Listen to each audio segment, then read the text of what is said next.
Hello అండి. నమస్తే. అందరెలా ఉన్నారు? ఏం చేస్తున్నారు? Welcome back to our channel ఓహాస్ కిచెన్ అండ్ వ్లాగ్స్. నేను మీ సంతోషి. నేను చాలా బాగున్నాను. మీరందరూ ఎలా ఉన్నారు అనేది నా కామెంట్ సెక్షన్‌లో తప్పకుండా షేర్ చేసుకోండి. శీతాకాలము అంటేనే బ్లూమింగ్స్. ఆ బ్లూమింగ్స్ అంటేనే డిసీజెస్ అనమాట. అవును, నిజమే. ఎందుకు అనంటే ఎంత బాగా ప్రొటెక్ట్ చేసుకుంటే అంత బ్లూమింగ్స్ అనేవి వస్తూ ఉంటాయి. ఈ శీతాకాలంలో ప్రొటెక్షన్ లేదు అననంటే ఇలా చూస్తున్నారు కదా! ఎక్కువ డిసీజెస్ బారిన పడుతూ ఉంటాయన్నమాట.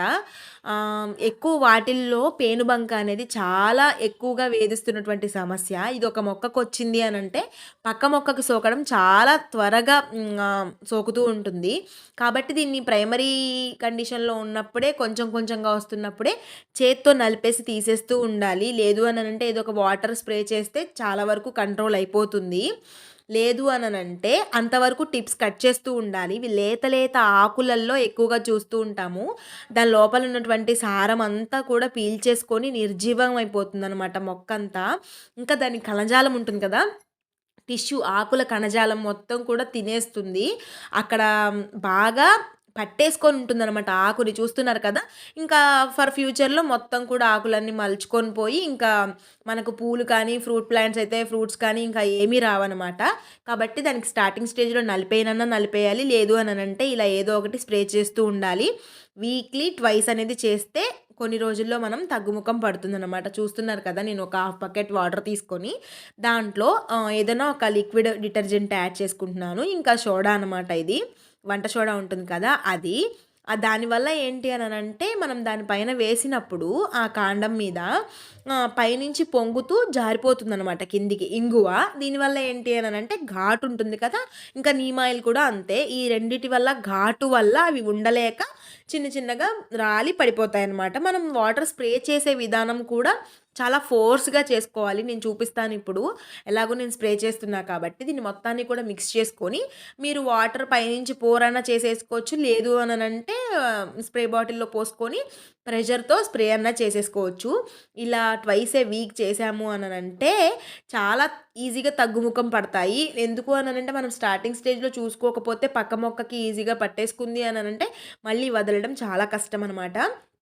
ప్రతి ఆకు, ప్రతి కొమ్మ చిన్న చిన్న ఆకుల దగ్గరే ఉంటూ ఉంటాయండి. పెద్ద ఆకులకేం కనిపించవంతగా. లేతగా వస్తున్న చిగుళ్ళని తినుకుంటూ అలానే ఉండిపోతాయన్నమాట ఆకులకి. ఏ డిసీజెస్ దానికే అండి. మనము కంటైనర్ గార్డెనింగ్ చేసేటప్పుడు చాలా జాగ్రత్తగా ఉండాలి. నేనెప్పుడూ చెప్తూ ఉంటాను. భూమి మీద మనం చేస్తాము అననంటే దాని సారవంతము అలానే ఉంటుంది. పెస్ట్ కంట్రోల్‌నెస్ కూడా అలానే ఉంటుంది. ఎందుకంటే ఏదన్నా వచ్చినా కానీ తట్టుకునే కెపాసిటీ కూడా దానికి అంతే ఉంటుంది. అదే కంటైనర్ గార్డెనింగ్ అంటే చిన్న పాట్‌లో మనం దాన్ని చేస్తూ ఉంటాం కాబట్టి చాలా ప్రొటెక్టివ్‌గా చూసుకుంటూ ఉండాలి. ఇంకా వచ్చేసి దీన్ని మనం ఫుల్ సన్‌లైట్‌లో పెట్టేసుకోవాలనమాట. ఇప్పుడు మనం నీమ్ ఆయిల్ ఇది స్ప్రే చేసిన తర్వాత ఒక 1 డే వరకు మనం వాటర్ ఇవ్వకూడదు. వాటర్ ఇవ్వకుండా ఉన్నాము అననంటే ఆ ఇంగువ ఘాటుకి, ఇంకా ఈ వేప నూనె ఘాటుకి, సోడా ఉప్పు వేసాం కదా! దానివల్ల పొంగిపోయి కిందికి జారిపోతుంది. ఇంకా మళ్ళీ మనం వాటర్ ఏసాము అంటే వాటర్ ద్వారా అదొక వెక్టార్ లాగా పనిచేస్తాయన్నమాట వాటర్ అనేవి. పక్క మొక్కకి సోకే అవకాశం ఉంటుంది కాబట్టి ఒక 1 డే వాటర్ ఇవ్వకుండా అలా వదిలేసి నెక్స్ట్ డే మార్నింగ్ అనేది ఇచ్చుకుంటే చాలా బెటర్. ఇదెప్పుడు మనం చేసుకోవాలి అననంటే ఈవినింగ్ టైమ్స్‌లో చేసుకుంటే వాటి ఫుడ్ ప్రిపరేషన్‌కి మనం అడ్డం చేసినట్టయితే ఉండదు. ఎందుకు అననంటే మనం మార్నింగ్ టైమ్స్ చేశాము అంటే వేప నూనె ఆకుపైన స్ప్రే చేస్తాం కదా! ఫోటోసింథసిస్ ప్రాసెస్ అనేది జరగడం ఉండదు. దానివల్ల వాటికి ఫుడ్ ప్రిపరేషన్ జరగదు కాబట్టి మళ్ళా మొక్క పాడైపోయే అవకాశం ఉంటుంది కాబట్టి సాధ్యమైనంత వరకు ఈవినింగ్ టైమ్స్‌లో చేసుకోవడానికే ప్రిఫర్ చేయండనమాట. చూస్తున్నారు కదా! ప్రతి మొక్కని చాలా కేర్‌ఫుల్‌గా ప్రతి పురుగు పోయిందా లేదా ఆకు కాదు చిన్న చిగురు కూడా తడిచే విధంగా కలుపుకుంటూ మొత్తం స్ప్రే చేసుకోవాలనమాట.